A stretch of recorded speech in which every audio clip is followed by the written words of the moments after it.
No Gragson will return this weekend at Nashville Super Speedway. Tony Stewart calls out young paid drivers and also said Stewart Haas Racing will likely not switch manufacturers in 2024. What's going on, guys? It's Daniel, and welcome back to our video. We got to NASCAR and other motorsports stories discussed here today on the channel. Let's go ahead and just jump straight into those really quickly. We'll go ahead by starting talking about Jose Cuervo. As it was announced yesterday, Jose Cuervo has signed as an official partner for Chicago Street Course Race. I believe there's a second alcohol sponsor that has basically signed as official partner for Chicago Street Course, as Jack Daniels has also partnered with the Chicago Street Course as well. Really exciting stuff. Glad to say Jose Cuervo is going to be getting involved, considering how chaotic that race is probably going to be. You're probably going to need that during the race. But nonetheless, really happy to see that Jose Cuervo has partnered as an official partner for Chicago Street Course Race.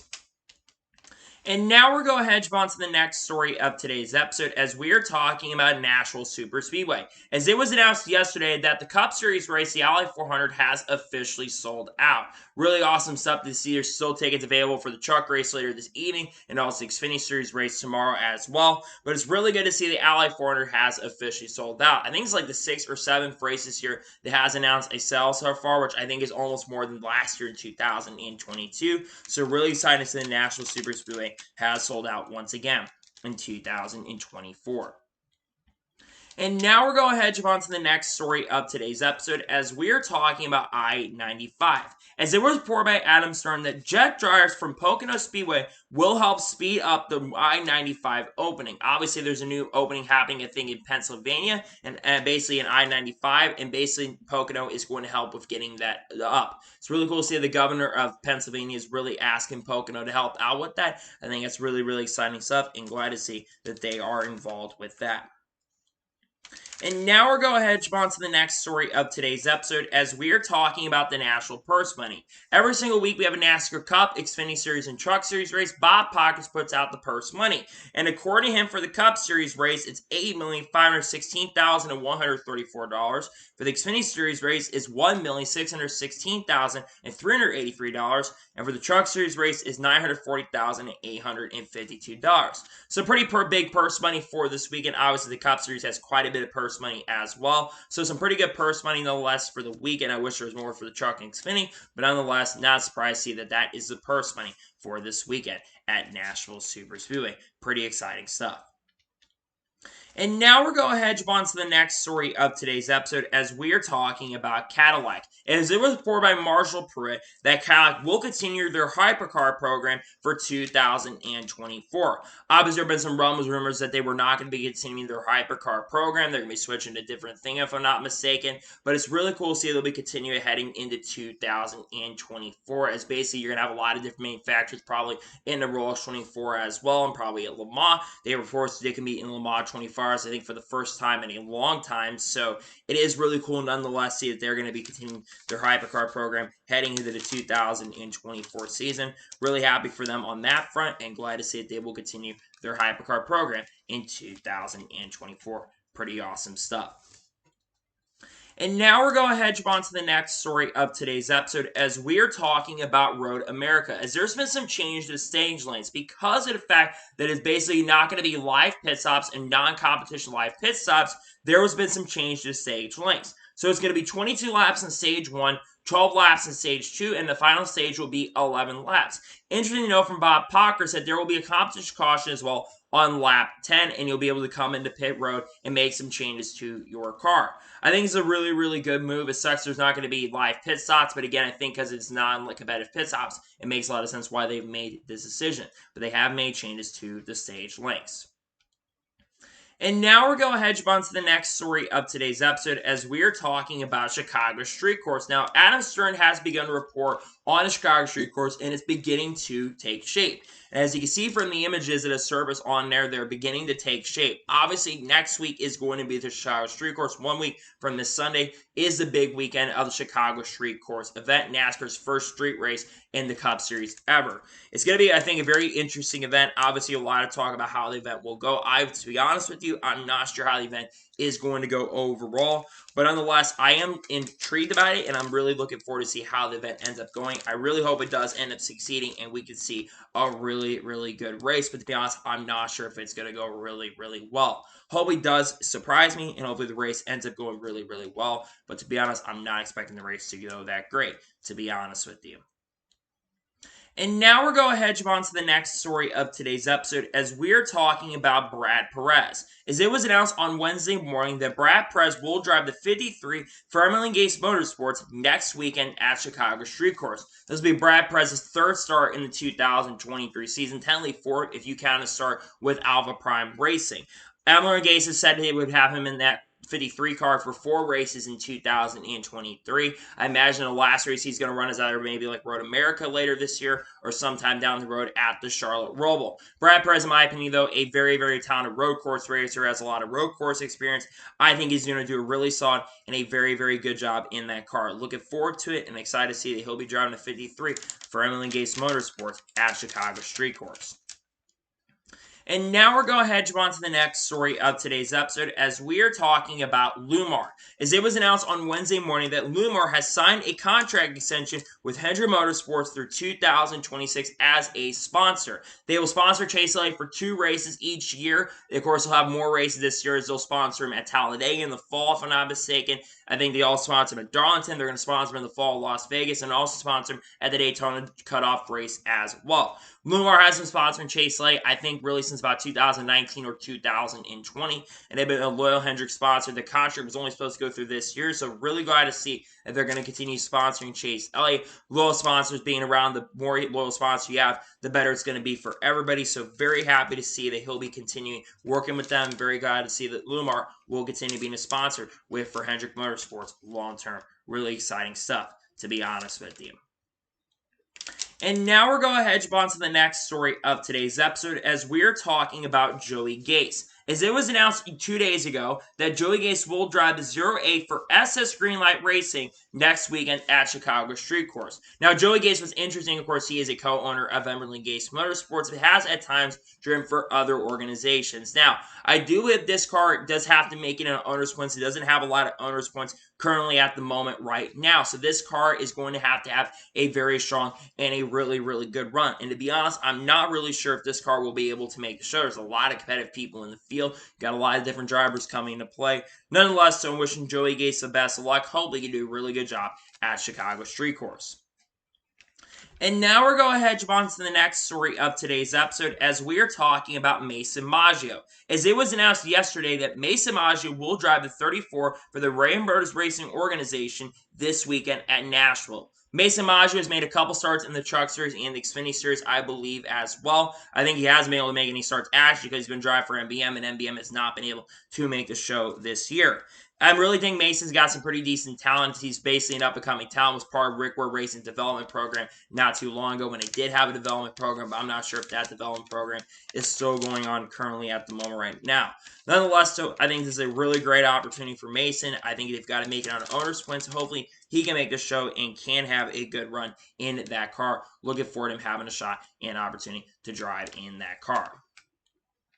And now we're going ahead to jump on to the next story of today's episode as we are talking about Kyle Weatherman. Now, we do have a couple Kyle Weatherman stories we're going to talk about in today's episode. The first one is a story that was reported by Dustin Albino. And Kyle Weatherman spoke to the media, and he expects to make the most of every opportunity. He's this now, of course, what's interesting is that he's a sim driver for Hendrick Motorsports, and he works really hard to get these opportunities.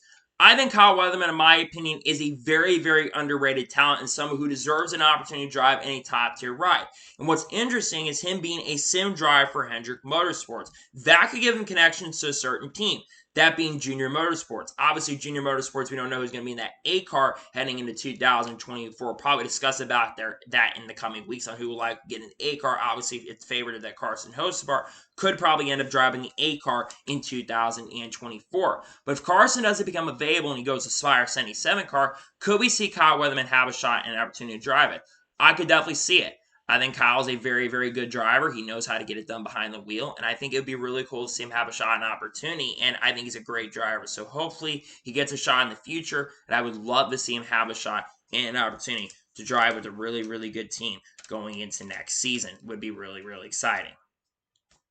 And now we're going to jump on to the next story of today's episode as we are talking about Kyle Weatherman once again. As it was officially announced yesterday that Kyle Weatherman will drive the Ford for JD Motorsports this weekend in Nashville. It's also expected that Kyle Weatherman will drive the Ford for JD Motorsports for a lot of the rest of the 2023 season.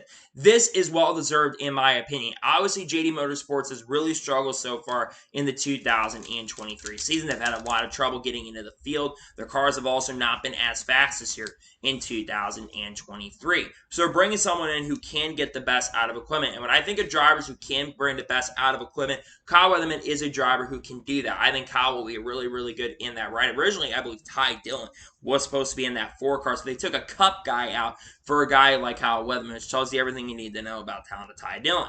That being said, I really think this is a really great opportunity for Kyle Weatherman. I think he'll do a really solid and a really, really good job, and I'm looking forward to say that he has a shot and opportunity to drive the 4 car for JD Motorsports. Really looking forward to his opportunity there. And now we're going to jump on to the next story of today's episode as we are talking about Kyle Larson. Now, Kyle Larson, usually when you go on Twitter, you don't see Kyle Larson calling out fans. And over the last couple weeks, we've seen some drivers calling out fans. Eric on Roll called out some basically some haters. He also, I think Ryan Blaney called out a hater. What's interesting is Kyle Larson, who I usually don't see go off on Twitter, he went after some race car driver, like 20 followers on Twitter, and basically called them out, and they said this fan or hater or whatever, basically saying, share the money that you get from racing. Kyle Larson basically called him out saying he's a professional race car driver. I like that he called him out there, and I think it's really funny that he did call him out because basically Kyle Larson won the internet yesterday, in my opinion. Calling out that fan basically telling him, hey, I'm a professional race car driver, and I go out there and race. I'm paid to race, and I get to do it. And Kyle Larson brings the fans out. If Kyle Larson was out of a lot of these dirt races, do you think a lot of these dirt races would fill in? No. Every time Kyle Larson shows up, it's like Curtis Turner back in the day, people do end up showing up to these races. In my opinion, I think Kyle Larson was really fun to see him call someone out, and I think that fan or hater, regardless who it is, deserved to get called out, in my honest and sincere opinion. And now we're going to jump on to the next story of today's episode as we're talking about Quinn Houff. Now, Quinn Houff was interviewed, I believe, by Front Stretch and basically was asked about what he's been up to since he left NASCAR at the end of 2021. Well, Quinn Houff said he's basically satisfied with what he's been able to do in NASCAR, and he isn't planning as an out to return anytime soon. If he was returned, though, he said he would hope to be in a really competitive opportunity. Now, Quinn Houff obviously has not raced in NASCAR since 2021 season when he drove full-time for Starcom Racing. If we all remember Starcom Racing, those few years he drove for that team, I think we're all going to be honest, right? He was not very impressive in the 2 years he was with Starcom Racing. It was one of the worst finishing drivers on a consistent basis with Starcom, and the team really, really struggled with Quinn Houff. Obviously, the team has not raced. They sold their charter to 2311 Racing, I think around $13.3 million. Derek Cope, who was one of the owners of that team, one of the higher-ups of that team, sold off a lot of the stuff over and gave 2311 Racing the charter as well. Obviously, they've also taken a lot of stuff from the Bunny team. They hand up a lot of stuff to the Bunny team as well. But it's interesting here that Quinn Houff is not interested as of now to coming back to NASCAR in the future. I think it'd be really cool to have him back in the sport in the future, but like I said, it sounds like right now at this particular moment that Quinn Houff is not going to be coming back. It sounds like he's satisfied with everything. He's got a life. He's got a family, I think, as well that he's trying to take care of. And again, it's cool to see that we got to catch up with Quinn Houff, but at least right now, it sounds like Quinn Houff will not be returning anytime soon, which isn't a complete shock or a complete surprise at this current moment, to be honest with you. And now we're going to jump on to the next story of today's episode as we are talking about the Nashville Fairgrounds. As basically Bob Hocker's put a tweet yesterday morning that people from Bristol unveiled some new renderings for the fairgrounds. Now, obviously, the first big meeting for the fairgrounds for the Metro Council because it's gotten approved by the board. Now they got to get approved by the Metro Council. And the first meeting is scheduled for about 2 weeks from today on July the 6th. As you can see from some of the renderings you see, I really like what they're looking at. It's basically updated. It's still got that old school feel of the Nashville Fairgrounds, but it's got that updated look. And I really love that they're showing kind of an updated look to that. And I think it looks really awesome and really great that they're doing a more updated and kind of an updated rendering of the racetrack, which has some new concession stands and what we can see, and the track's also repaved. The stands look much better, and there's a lot of money that's expected to go in. Obviously, like I mentioned, the first meeting is going to be July 6th, and now has to be approved from the Metro Council. If it does end up getting approved, how long does it take for the track to come back? Well, if you want my honest opinion, I would predict that the track would come back sometime in 2025 or 26. I do not expect there to be a cup race in 2024. Schedules are expected to be announced in the coming months. In fact, the schedule is only about a month or two away, basically, from getting announced at this current moment. Nonetheless, so I really like to see that they're showing some of the unveilings. I love the new look of the fairgrounds. I think it looks really, really good, and I'm excited for the future of this track. I'm looking forward to it, and I cannot wait to see what the track looks like when it officially gets unveiled. I'm looking forward to see what happens to this racetrack going forward. And now we're going to jump on to the next story of today's episode as we're talking about Chase Elliott. As Chase Elliott announced yesterday afternoon, he will officially race in the 2023 Slinger Nationals. Now, Chase Elliott actually attempted to try to make the Slinger Nationals. I believe he tried to do it back in 2016. Unfortunately, though, I think sponsorship funding kind of fell through for Chase Elliott at the time. He was not able to make it. So he will get an opportunity to race in the Slinger Nationals in 2023. This is really, really great to see that Chase Elliott is doing some extracurricular activities. I'm kind of surprised he is doing some extracurricular activities, though, due to his leg and basically what happened, the snowboarding accident. But I think it is cool to see that Chase Elliott is going to go up to Wisconsin and race in the Slinger Nationals. And you have to imagine he's going to be one of the favorites. Obviously, Matt Kenseth's going to be up racing there. Ty Majeski, I believe, will be up there as well, so he's someone you're going to have to watch for. I think Carson Osbar is likely going to be racing at an event. Bubba Pollard's probably going to be up there. Nonetheless, there's going to be a lot of big name drivers who are going to be part of that, and I think are going to be really, really tough to beat. But I think Chase Elliott is definitely up for the challenge. I think he'll be a favorite to win. I think he will be a threat to win, and I think he's going to have a really good shot and a really great opportunity to win the Slinger Nationals. I think, again, I'm looking forward to it. I think it's going to be really fun to have him up there, and I think he's got a shot to get it done. And I love it. We're seeing more drivers do more extracurricular activities. Kyle Larson, of course, owns his own series, the High Limit Series, which has been very, very successful in the first or second year of that series so far. Obviously, you've got drivers like William Byron do late model races, Carson Osbar doing late model races, and other drivers going out and doing for performance events like sports cars and all that kind of stuff. I think it's really exciting stuff, and nonetheless, I'm really happy to see a Chase Elliott will compete in the 2023 Slinger Nationals. I think he's got a shot to contend for the victory. And now we're going to jump on to the next story of today's episode as we are talking about Bass Pro Shops. As it was announced yesterday that Bass Pro Shops is officially joining the SRX in 2023 as a partner of the Outdoor Goods section, and they will sponsor Tony Stewart in every single race in 2023. This is really, really exciting stuff. Obviously, we know the Sports Clips will sponsor Bobby Labonte for quite a few races in 2023 in the SRX, but now Bass Pro Shops is joining. Now, I do think this has more significance than just the SRX that we'll get into here in just a short little bit. But it's really good to see the SRX has been making a ton of announcements so far. Obviously, we've got a lot of great drivers here in 2023. Haley Deegan, Tony Stewart full-time, Bobby Labonte, Brad Keselowski. You've got Kyle Busch coming in for a few races. Daniel Suarez running one race. Kevin Harvick's running two races. Clint Bowyer. Denny Hamlin's running a race this year. Casey Kane's running one or two races. Matt Kenseth's coming down and racing a few races this year. Joseph Newgarden's back. You've got, I think, Ryan Hunter-Reay's back this year. You got a lot of great drivers who are going to be racing in the SRX in 2023, and maybe some other drivers could get announced for the SRX in the future. Maybe we see someone like a Chase Elliott, a Kyle Larson, maybe a Bubba Wallace gets an opportunity to run the SRX. I'm not sure at this moment, but really also I think this has huge significance in a big way because Bass Pro Shops coming to sponsor Tony Stewart. There was already announced that there will be no sponsor for Josh Berry at the moment. I think a Bass Pro Shops sponsoring Tony Stewart, I would imagine, especially with how loyal they have been to other drivers, and they're loyal to a lot of Bass Pro's loyal to drivers, I would think Josh Berry might pick up some Bass Pro Shops sponsorship for 2024. That's my guess at this point, that's what's going to end up happening. That Bass Pro Shops sponsorship will come into play because it's likely that Busch Beer is leaving to go over to Trackhouse Racing heading into the 2024 Cup Series season. I think this has huge significance, not just in the world of SRX, but this has huge significance. Nonetheless, I think it's really exciting to see that Bass Pro is going to be sponsoring Tony Stewart. Once again, they sponsored Tony Stewart for a few years in the Cup Series, and very excited to see if they'll come back and work with him in the SRX. SRX has been picking up some pretty big sponsorships as well, and nonetheless, I am very, very excited and really glad to see that Bastard Shops is joining the SRX heading into the 2023 season. I think it's really exciting and really great to see overall, to be honest with you. Now we're going to jump on to the next story of today's episode as we are talking about NASCAR silly season. Now, we've talked a lot about NASCAR silly season. Obviously, we talked about this on the channel a couple days ago that Josh Berry will be driving the 4 car in 2024 with Rodney Childers as the crew chief of that car. Now we need to talk about some of the other big silly season potential stories. There's been 2 big stories we've discussed on this channel. The first one revolving around Aric Almirola. It is likely at this point, at the end of the 2023 season, Aric Almirola is going to retire from NASCAR Cup Series competition. The 2 drivers that are front runners currently at the moment who could take over the 10 car in 2024 are Zane Smith and Michael McDowell, who are both currently part of Front Row Motorsports. Now, Zane Smith currently at the moment is under a multi-year deal with Front Row Motorsports, but he's also under contract for through the 2026 season.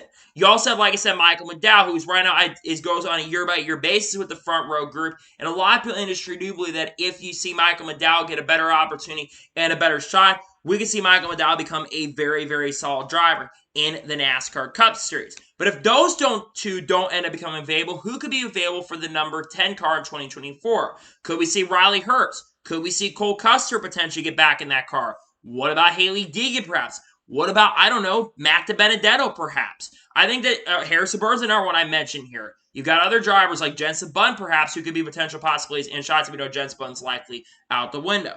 It's going to be interesting to see who ends up getting that 10 car in 2024.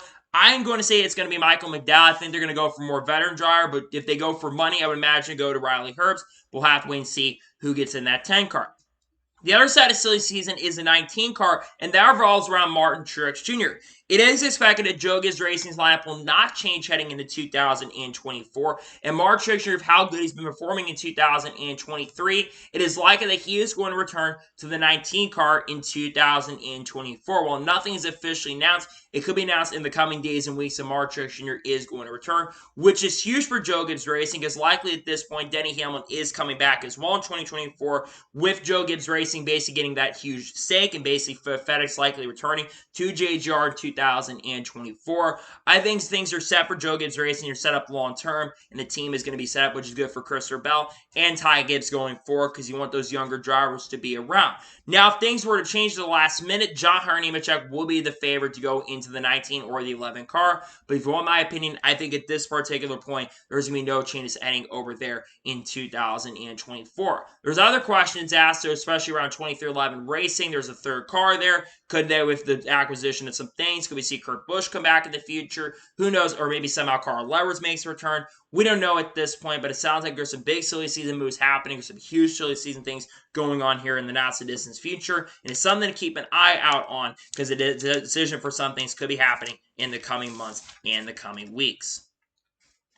And now we're going to jump on to the next major story of today's episode, as we're talking about Stewart Haas Racing and manufacturers. Now, Tony Stewart was asked questions about Stewart Haas Racing and then potentially switching manufacturers in 2024. And Tony Stewart gave a very interesting and a vague answer. And Tony Stewart basically said that Stewart Haas Racing is planning to stay with Ford, and they're probably staying with Ford. But he didn't say 100% that they're staying with Ford, which is very, very interesting. Now, something to know about the move. One of the reasons this question has been asked quite a bit about Stewart Haas Racing, if they could switch manufacturers, is because of the fact of Josh Berry. Josh Berry's been a factory Chevy driver and part of Junior Motorsports for a very, very long time. And a lot of people are really, really surprised that they are switching. Now, if you also looked around, there were no Ford logos on any of the SHR shirts, especially Josh Berry's shirt when it was announced, because Josh Berry is joining Stewart Haas Racing next year. A lot of people noticed, including myself, that Ford wasn't around. Now, obviously, a lot of questions have been asked about this, because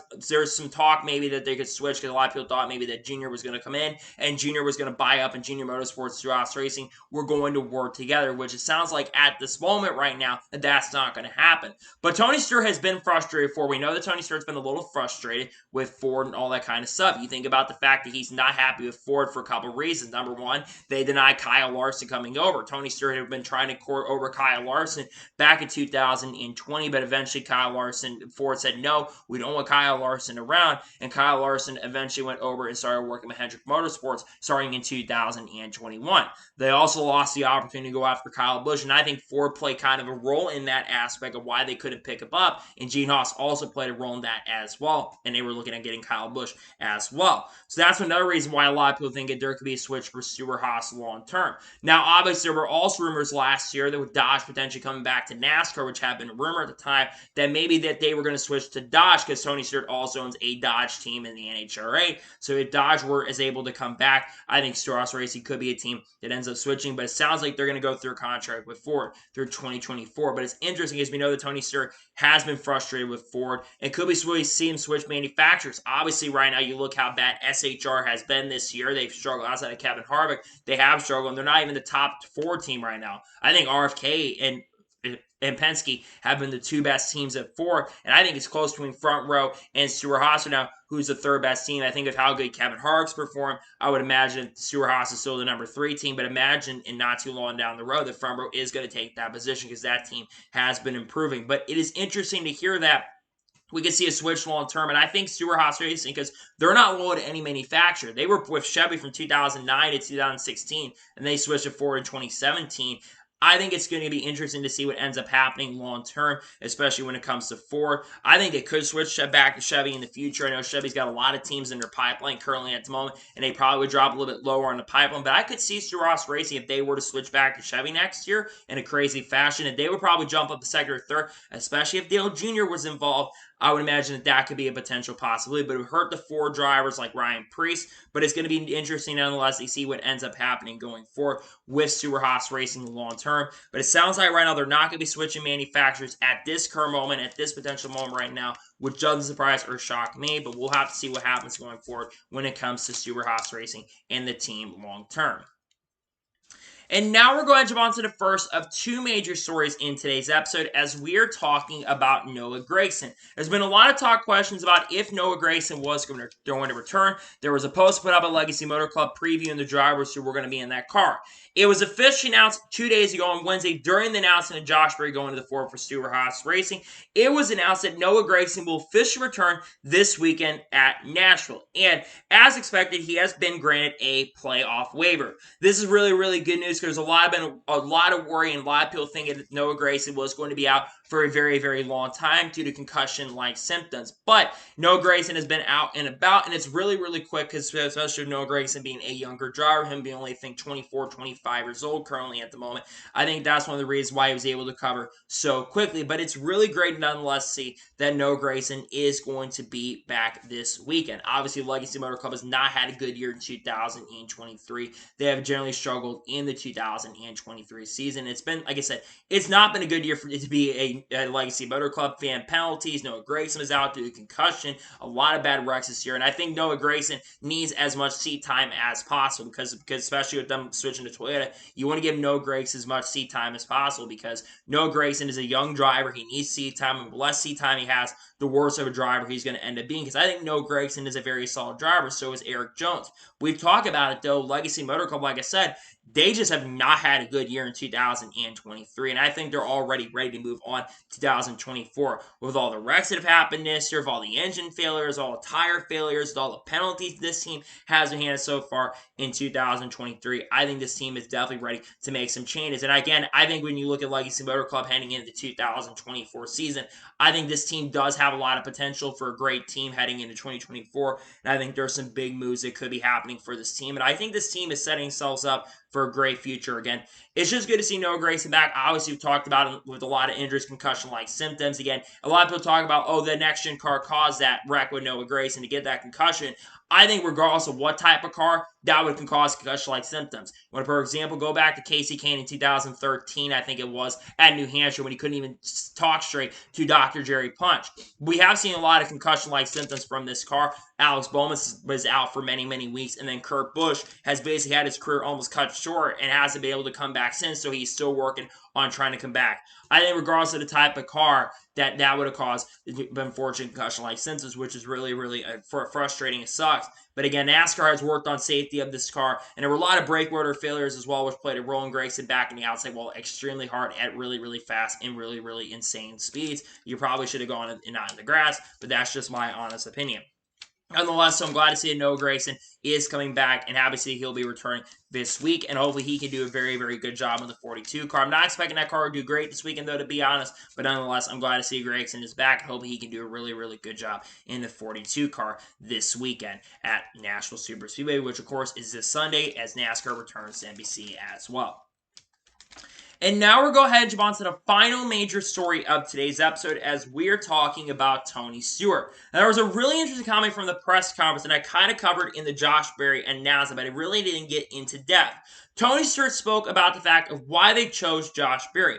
And Tony Stewart says he's not interested in some kid's father coming and buying their way into the Cup Series. He has zero interest in that. Now, a lot of people saw that comment, and they were talking about guys like Cole Custer and Riley Herbst and Eric Almirola in some essence because they basically bought their way into rides. First, I want to deny the Eric Almirola stuff because Eric Almirola has been a loyal sponsorship with Smithfield, but he's not a paid driver. That's one thing I need to know is that he's not a freaking paid driver. Eric Almirola had a loyal sponsor stick with him with Smithfield, and they chose Eric Almirola because of that Smithfield and that Bacon sponsorship that he's had since 2012. Also needs to be noted when it comes to the other two drivers. Remember, Tony Stewart's not the only one that makes the decisions at Stewart Haas Racing. Cole Custer is employed at Stewart Haas Racing because his dad is the president, Joe Custer. But Joe Custer is great friends with Gene Haas. That's why Cole Custer is employed, though Cole Custer, I do think, has a lot of talent and can drive a race car. A lot of people also talk about Riley Herbst. Riley Herbst is basically driving the 98 car, the Monster Energy sponsorship, and that was because Gene Haas made the decision on that. Tony Stewart was not the one who made a decision. Remember, it's two owners of Stewart Haas Racing. And you look at the last two decisions that Tony Stewart has made. The first one being Ryan Preece. Ryan Preece did bring a lot of sponsorship and a lot of funding. Tony Stewart saw a lot of talent in Ryan Preece and brought Ryan Preece to drive the 41 car. And while Ryan Preece times has struggled, I think that's overall a big issue of Stewart Haas Racing. The team has struggled overall. You look at Josh Berry. Josh Berry is an old school type of driver, and I am very excited for Josh Berry going into the 2024 season. I think Tony Stewart sees the talent in Josh Berry, and Rodney Cho's also played a major role and a major factor. And the fact that they don't have sponsorship funding tells you everything you need to know. Tony Stewart wanted to bring someone in who basically doesn't bring sponsorship funding. They wanted to bring someone in who has a lot of talent and wanted to rebuild this team going forward. And remember, Tony Stewart also made the decision on who gets into 14. That is Chase Briscoe. And what's interesting to know about that is Gene Haas was not at that announcement. So I bet you Gene Haas and Tony Stewart are not completely agreeing with decisions that they are making. But I do basically agree with Tony Stewart. I want to see drivers get into the sport who have talent. I don't want to see a bunch of paid drivers around. And I wouldn't imagine that Tony Stewart was also probably calling out Ty Gibbs as well. Because Ty Gibbs basically got the car, the 54 car, because of Daddy's money. Kyle Busch was let go from that ride. And Ty Gibbs got in there, even though Ty Gibbs, in my opinion, absolutely deserved the opportunity to go Cup racing in 2023. And let's be honest, Ty Gibbs has been a very, very solid rookie in the 2023 season so far and has been doing a very good job. At times, have been close to winning races and contending for victories at times as well. But I don't blame Tony Stewart being frustrated. There's been a lot of drivers who got in, and that needs to change. I want to see more drivers getting based on merit and talent. I want guys like your Jeff Gordons, your Kyle Larsons, but I do think that you're going to also see a mixture of both. I think you're going to see older veteran-like drivers come into the Cup Series long-term, but I also do think that you will also see other drivers, like younger drivers, come in as well. I think some older drivers have an opportunity shot, and it shows that if you can get in there based on talent. Josh Berry is a perfect example of someone who got in there because of talent, but he also got in there because of help from Dale Jr., don't get me wrong, but he also got in there because of his talent, how talented of a driver he truly is. And I think it is really a great opportunity for Josh Berry. I think he's going to do a really solid job with the team. I'm looking forward to have the shot and the opportunity. I think Josh Berry is going to do a very, very solid job. But I thought those comments Tony Stewart really stuck out calling out paid drivers, and I think that not all paid drivers are talented. There's guys in Xfinity and trucks who I think are paid drivers who are really, really good, but the truck series also has a lot of paid drivers who aren't the greatest drivers in the world. But again, I think there's some really good paid drivers that come up in NASCAR over the years. And nonetheless, I don't think Tony Stewart is completely wrong. I think his message is very, very clear. He wanted to basically make a decision on who got to the 4 car. And I feel like Tony Stewart is going to start making a lot more decisions. And it wouldn't surprise me long-term Gene Haas leaves. And maybe long-term we see Tony Stewart and Kevin Harvick work together. Maybe Stewart, Harvick racing. That'd be a really good combination of team. Obviously, Kevin Harvick is working with Dale Jr. a little bit, which is something very interesting to know. But it's going to be interesting to see what happens. But I do agree with Tony Stewart that I don't want to see a bunch of paid drivers getting into the sport long term. So, that is going to today's NASCAR news and motorsports news video. I want to thank you guys for watching. Please like, subscribe, hit the channel notifications on subscribe when a video does go live on my channel. Follow me on Twitter, Facebook, and Instagram, and support me on Patreon as well. Links are below that, and comment below your thoughts below on today's video. What are your thoughts about Tony Stewart calling out paid drivers? Let me know your thoughts in the comments below. Do you think Stewart Haas Racing will switch manufacturers in 2024? And what are your thoughts about Noah Gragson returning as well this weekend at Nashville? Let me know your thoughts in the comments below.